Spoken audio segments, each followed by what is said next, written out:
he and I connected way back in July of last year. He was actually doing research on TAR syndrome before the pandemic. But with the pandemic, things shut down. And once things opened up, he found us on Facebook. And he connected with me.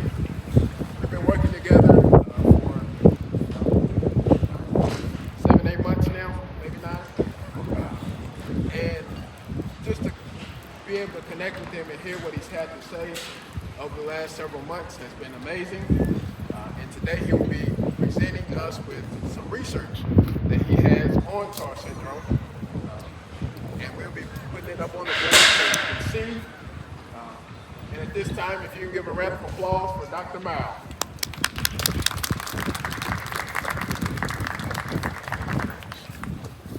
Good morning, everyone. Can you hear me? Thank you. Thank you for this opportunity. It's really my pleasure to be here. I am a associate professor at the university. I will show you some of my study. Actually, just finished a couple months ago. Actually, we got some exciting results. I hope to share with you guys and to really hope we can work together to bring some hope to design the new therapy for Parkinson's. I'm waiting for the slide. But actually, I really appreciate this event. I know Jalen for a while. It's actually a lot of effort to organize this event, and also I know people once we have some of the defects we try to hide, and also it's really need the courage to step forward and to organize everyone together. And I really appreciate, and I really hope this event can really bring us together as a family, and we can work together on better therapy. So yeah, I hope you can see the slide. This is the building actually I work on. I'm always hiding in the second floor of that building in my office to do research. Today I'm coming out. I really want to connect with you guys. So next slide, please.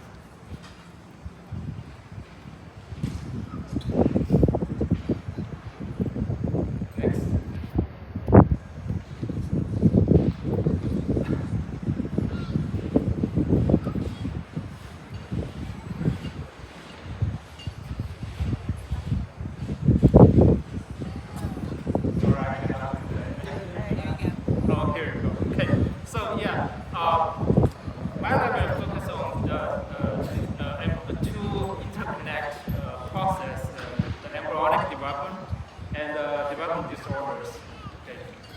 Studying the details of embryonic development, we hope to unravel the complex of process that control how our organ form. And also, next please. Also, we want to understand, next slide, how this process actually can dysregulate lead to the development disease, such as TAR syndrome. That's actually one of my research area. We hope that by understanding the detail of the dysregulation process, we can bring some information and to design the better therapy. Next. As one of the research we focus on TAR syndrome. You might experience this as all your beloveds have this problem. It's actually one of the congenital disorder. It's caused by genetic defect. So it's a rare disease. It affects about 1 in 100,000 newborns. So one of the key deficits actually thrombocytopenia that's actually deficient of one of the blood cells called the platelet. So the platelet is actually important for the blood to clot. Once we get to the clot, as you can see in the slide, those cells actually will conjugate together, get into the cutting site and connect with each other, eventually to block the bleeding. Right? So when we have this problem, have deficiency in platelet cells, we have problem to stop the bleeding. So some may have excessive bleeding and also lead to the other complications. For example, the fatigue and also the internal bleeding. So it's a very big problem sometimes when we got cut.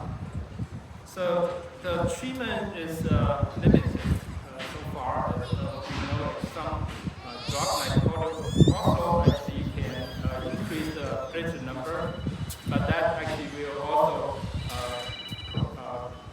give a lot of side effects. Blood transfusions are another way to help people.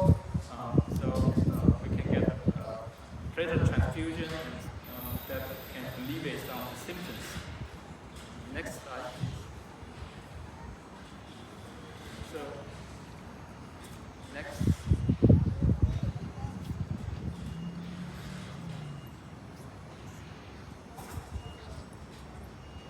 Next slide.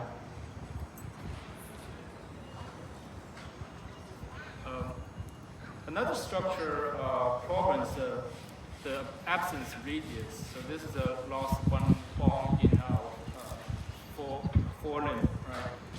This is a big problem, affects the motor function. So far we don't have a good way to control that. Only the surgery, the intervention, in order to provide help.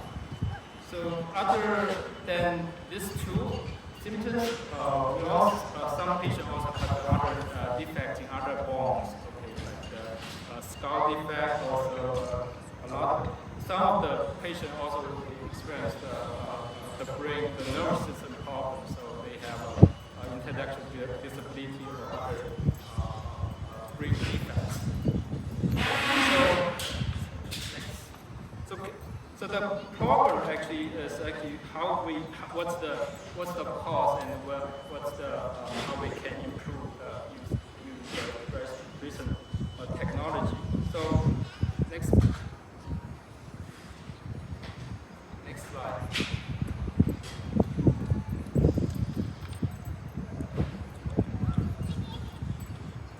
All right. So recent genetic study really narrowed down the cause of the TAR syndrome. In 2012, a group of scientists actually identified the real cause for the TAR syndrome is caused by this RBNA gene. It's an RNA binding protein that regulates a lot of protein expression.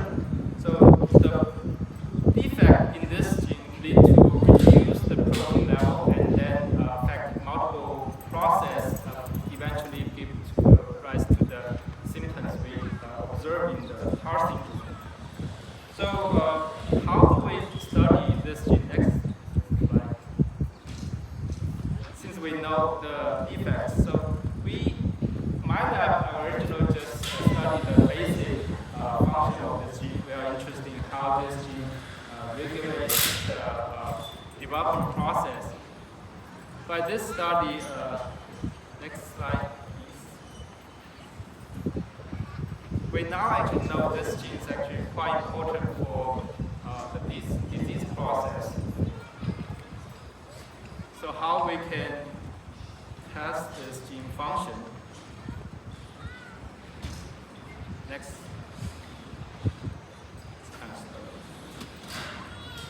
All right.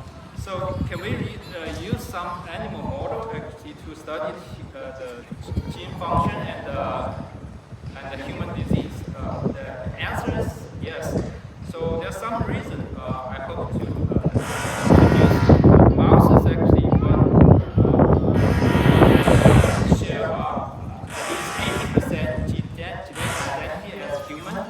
So by comparison, the gene in the mice versus the human, we can actually study the fundamental mechanism of those gene function.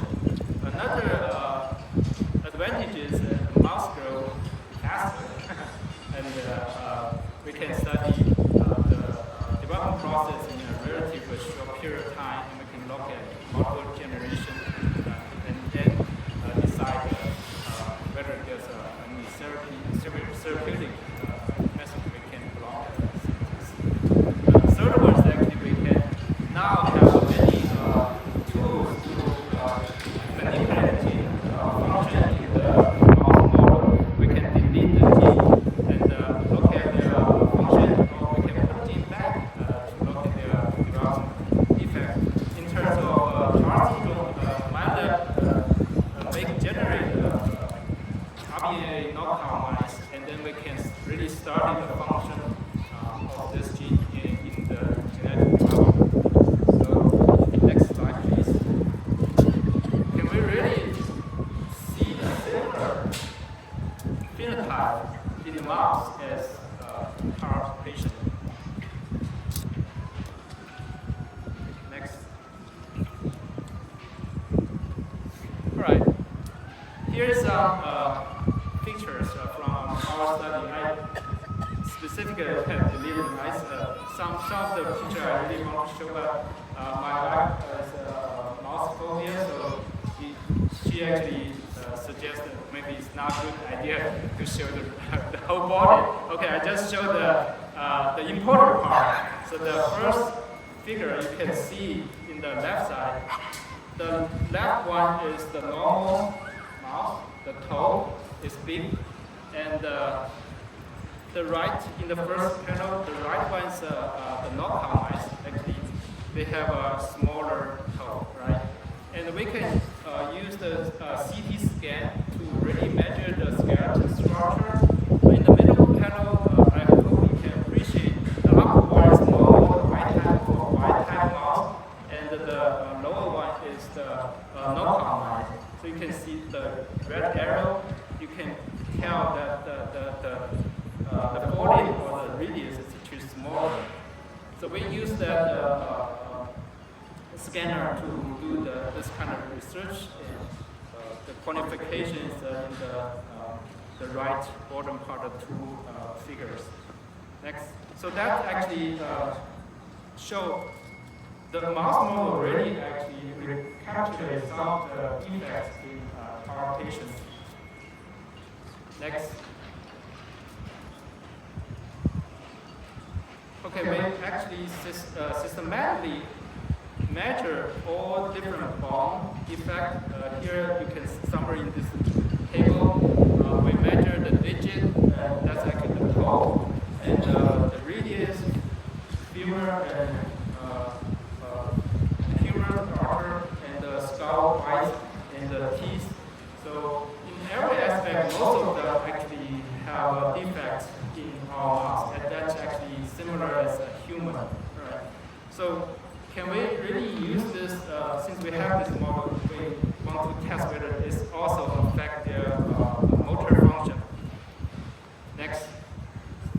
To test this, actually we have many toys for the mouse to play. Next.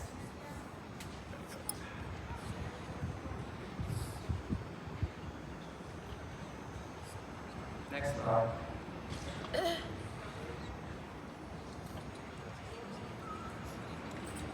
All right, so this is actually the different toys we let mouse to run.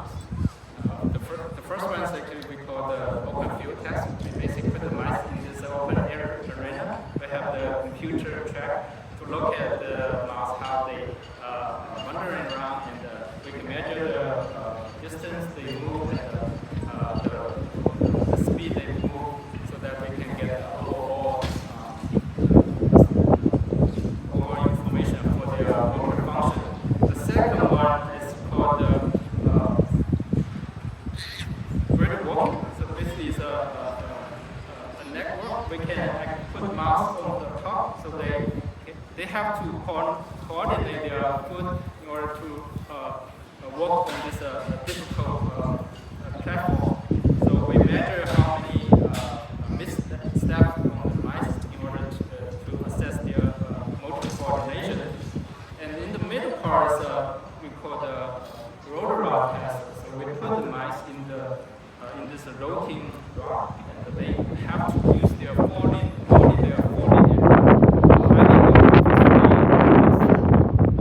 rotating this. We measure how much time they can stand there in order to know their ability to coordinate their falling and hiding. The fourth one is called the marble berry test. We put some marble on the cage. The mice like to bury them, just like bury the fruit. They're hiding the fruit in the ground. So they have to use their falling and the hiding in order to bury those marbles. We can test those mice how they use their falling in order to bury those marbles. The last one is called the grip strength test that measure the muscle strength for the mouse. Next slide. So basically, we let them those knockout and normal mice running all those tests, and we can see most of those tests they fail. The knockout mice they fail to reach the standard. So that indicates those mice really can model the scale, not only the structural defect of tartan, but also show the motor defects as the symptoms. So next slide. So since we have this model, this animal model, the next question we really want to ask is how we can really use this model to develop targeted therapy for tartan. Next.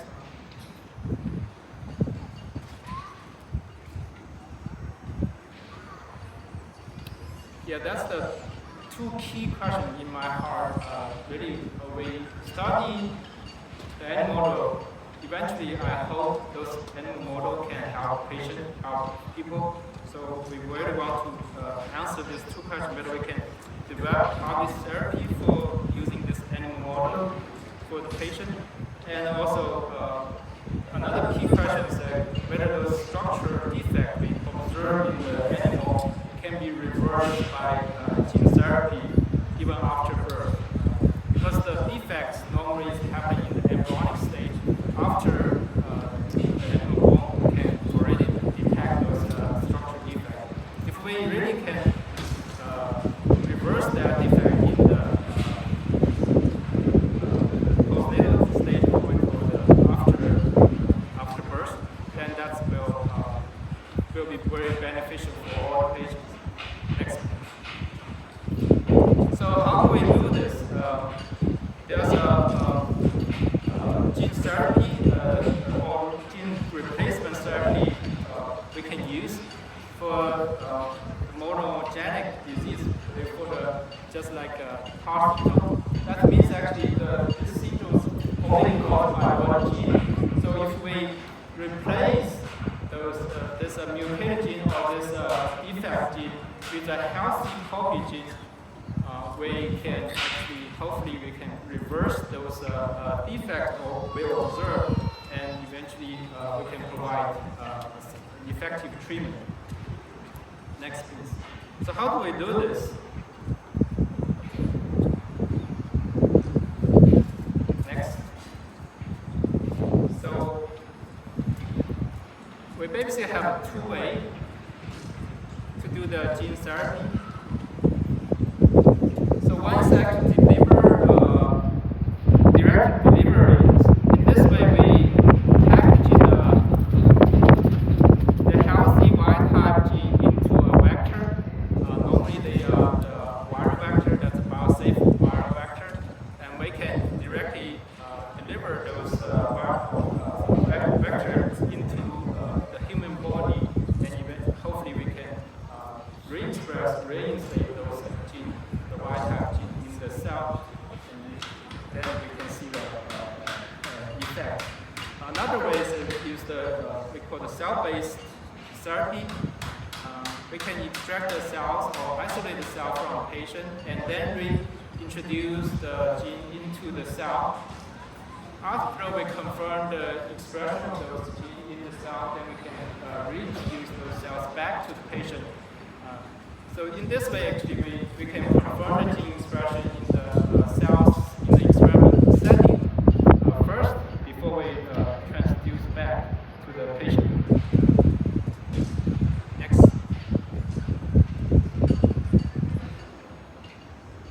Next slide, please.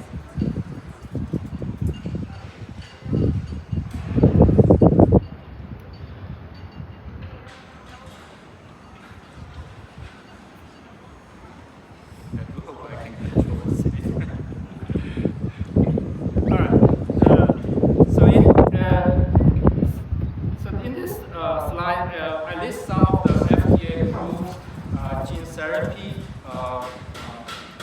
in this table. So gene therapy really is a groundbreaking therapy for a lot of genetic disorder because we can actually address the fundamental cause of the disease just by replacing this mutated gene with the wild-type gene or normal gene. So as one example is I want to mention is called the Losturna. So that's one of the first FDA-approved gene therapy for one of the genetic disease.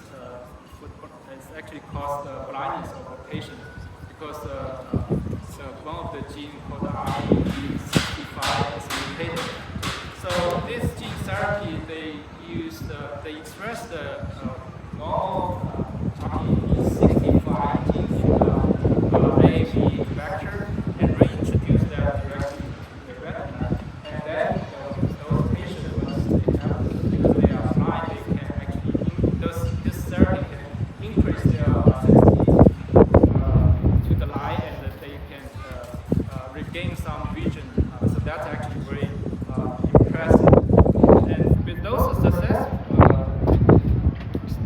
cases, we hope to reintroduce use this construct, the AAV construct, to reintroduce this RBNA gene into our mouse model and then to test whether this is actually also work in our knockout mice.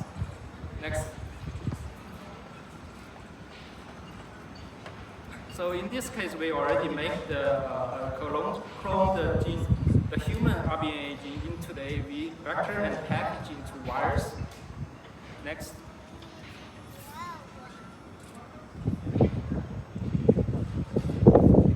Next. And then we inject these wires into the mouse model we developed. Next slide, please.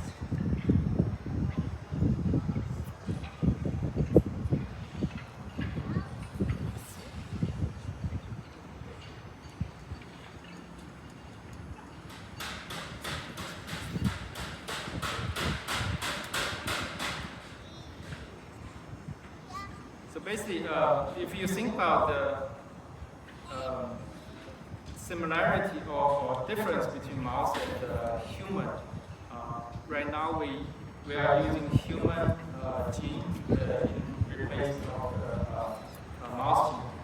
So in this, I hope to present this very exciting finding. This actually we worked just recent couple months. We got a very good breakthrough. In the first figure, we inject one arm of the knockout mice with the AAV we call placebo virus. That's a virus without RBNA gene. And in the bottom, the green part is actually the other arm. We inject the AAV virus express RBNA gene, right? So that's right afterwards of the mouse. And strikingly, we see in the day 7, if you can see the middle part, the green circle is the one that received the AAV RBNA the red one is actually the placebo injection. So we can see big difference even at the 7 days. And in the right part, we wait 30 days, and you can see the red panel is still the placebo-treated mouse arm. It's still small, but the green one, that's the last panel at the day 30 after birth. The whole arm already grow back to normal. So that's actually very exciting for us. Let's demonstrate this AAV RBNA gene therapy really can provide a rescue effect for the falling effect, knockout. Next.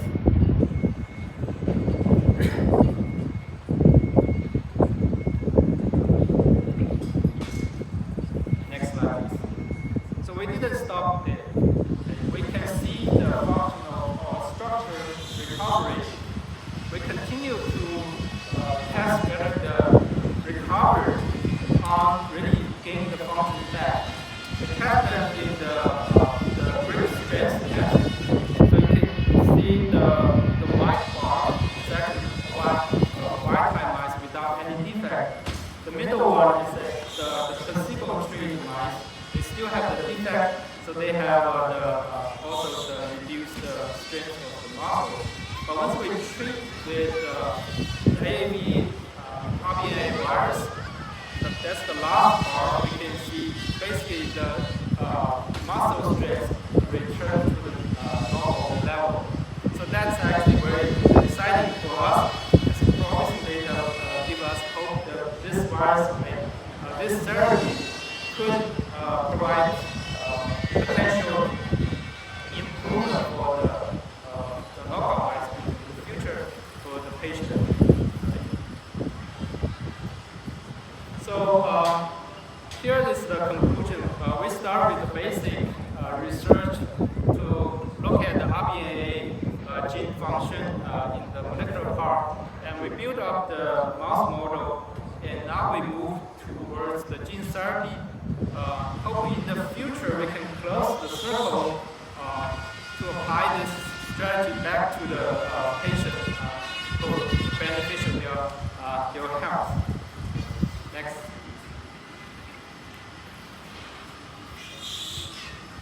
Next.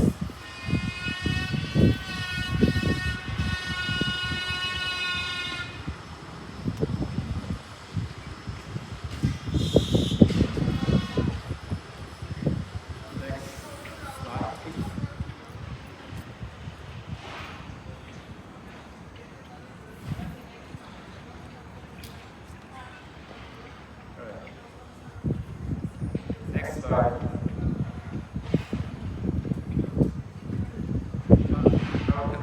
So as we continue our journey towards the development of target gene therapy, we also explored other more innovative approach that can have potentially revolutionize our understanding of treatment in those conditions. One of them is called human inducible pluripotent stem cell.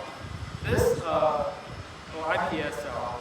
These cells actually are from down people, and they can be reprogrammed back to the embryonic stage or pluripotent stage. Those cells have the ability to really differentiate or grow into any kind of cell in our body. In context of, for example, the bone cell or blood cell, in the context of the CAR T cell, the iPS cell can differentiate into blood cell, platelet cell, or the osteoblast cells. Hopefully, we can use this cell type as a therapy for the CAR T cell. In another case, if those cells are derived from the patient, and we can use those cells to further model the human condition and look at the cellular mechanism, and hopefully next slide we can use those cells to for the drug screen. So that's actually my big dream. Actually, we hope we can treat this symptom rather than using virus, but using a pill. Just a pill, and if we can increase the RBNAG in our body, maybe we can eventually provide a treatment. So this is my last